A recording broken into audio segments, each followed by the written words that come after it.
D'habitude, quand je fais mes vidéos, j'utilise un matériel hyper simple et que je connais, que j'utilise depuis des années.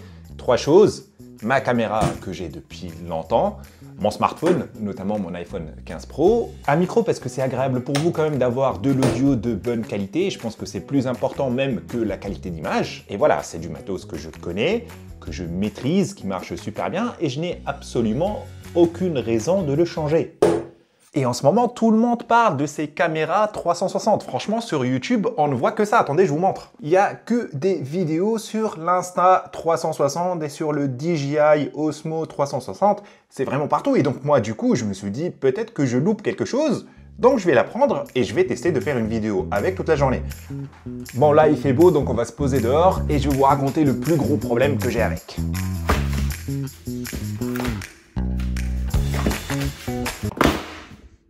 Allez, assieds-toi. Mon problème, moi, avec les caméras 360, c'est que je ne sais pas du tout m'en servir. Je ne m'en suis jamais servi. Donc là, on va sortir, on va aller en ville, on va essayer de faire quelques plans instagrammables, mais rien ne garantit qu'on va avoir quelque chose d'exploitable. Et c'est ça la beauté du truc. Allez, viens, mon chien, on va jouer au bâton. Hein, allez, viens, viens.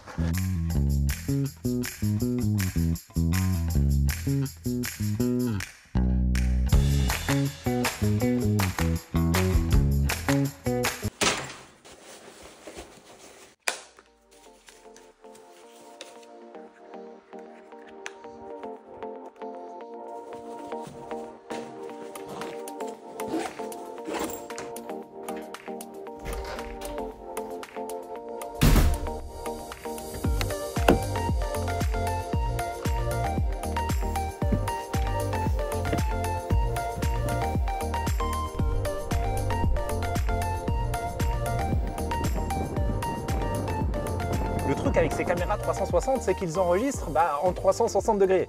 Et donc pour le coup, tu n'as pas besoin de cadrer, tu n'as pas besoin de choisir ce que tu veux montrer et tout. Et c'est ça l'avantage, mais c'est aussi très flippant. C'est-à-dire que moi, je vais perdre beaucoup de contrôle sur ce que je tourne, à l'opposé de ce que je fais habituellement. Merde.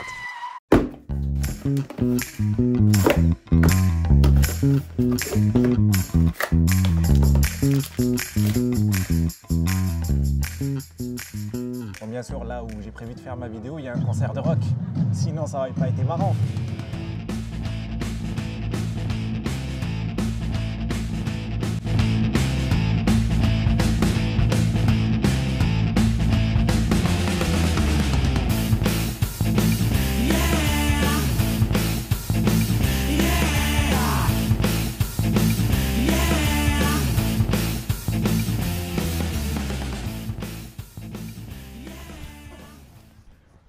On est quand même mieux ici quand même, hein, parce qu'en ville il y avait plein de gens, des gens qui faisaient des trucs chelous, qui sautaient partout.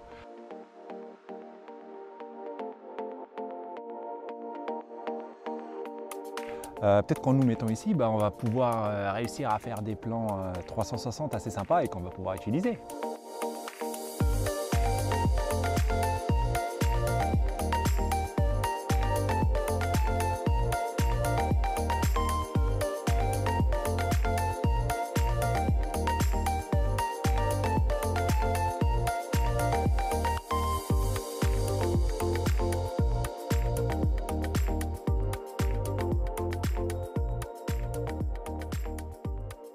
Après, tu peux aussi t'amuser à faire des plans que jusque-là, tu pensais impossibles.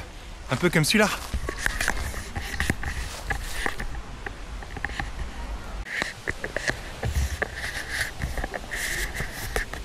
Impossible.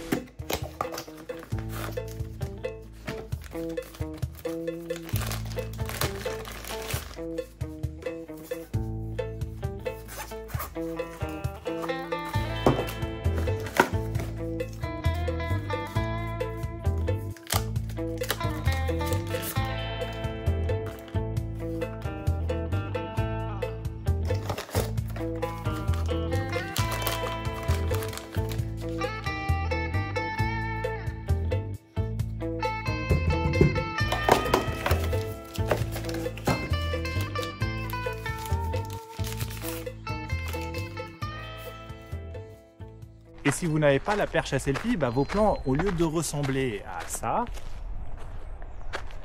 ils ressemblent à ça. Là où j'avais un plan, que vous ne pouvez pas du tout exploiter. Après, c'est vrai que la perche à selfie est très sympa. Mais bon, le truc, c'est qu'une fois que tu as terminé d'utiliser, bah, tu sais pas trop quoi en faire, quoi. Hein. Là, tu la mets comme ça. Je sais pas, tu la mets comme ça, tu la mets là. Je sais pas quoi en faire. Bon, j'ai appris deux choses avec cette caméra 360. C'est que de 1, je ne suis pas le meilleur en tournage en 360, hein, mais malgré mes lacunes, durant ces quelques jours, cette caméra a fait que j'ai réussi à avoir quelques plans sympas, en tout cas des plans que j'ai aimés malgré le fait que je sois débutant. On peut faire plein de trucs cool, donc en filmant 360, on peut faire des time-lapse, on peut filmer de nuit. Bon, la lumière est quand même très importante. Ce qui est compliqué, c'est de visualiser un peu ce qu'on prend parce que sur le terrain, on est obligé de regarder sur le téléphone les plans qu'on filme avec. Et donc, pour le coup, des fois, on n'a pas l'impression, la véritable impression du rendu. Et donc, notre rendu peut être faussé lorsqu'on récupère les rushs sur ordinateur, notamment. Mais sinon, on peut faire vraiment des trucs assez sympas. Et je kiffe. Perso, ça va être la caméra que je vais utiliser le plus en vacances. Bon, là, malheureusement, j'en ai pas eu l'occasion. Mais en vacances, je pense qu'avec la mer, avec les montagnes et tout, ça va être vraiment génial. On peut faire des trucs qu'on était obligé de faire avec un drone. Et on peut même faire des trucs qui étaient impossibles avec un drone. Et ça, c'est vraiment stylé. Donc, la Osmo 360, à ce niveau-là, elle est vraiment géniale. Le deuxième point que j'ai appris, c'est que, vu que les caméras de la Osmo 360 dépasse, et c'est le cas pour toutes les caméras 360, que ce soit Insta360 ou la DJI, elle est vraiment très fragile et malheureusement je m'en suis rendu compte un peu trop tard. Je ne sais pas si vous arrivez à voir ici, mais j'ai un peu rayé l'objectif. Et du coup, je m'en suis rendu compte lors du montage des rushs que j'ai récupérés. On voit toujours qu'il y a une petite trace, un peu une sorte de buée sur les plans que j'ai faits. Et ça, c'est dû à la petite rayure. Et malheureusement, ça, ça doit repartir en SAV parce qu'il n'y a absolument aucun moyen de réparer ça. Et donc, soit c'est poubelle, soit c'est SAV. Et j'ai l'impression que chez les caméras 360, c'est un problème malheureusement majeur.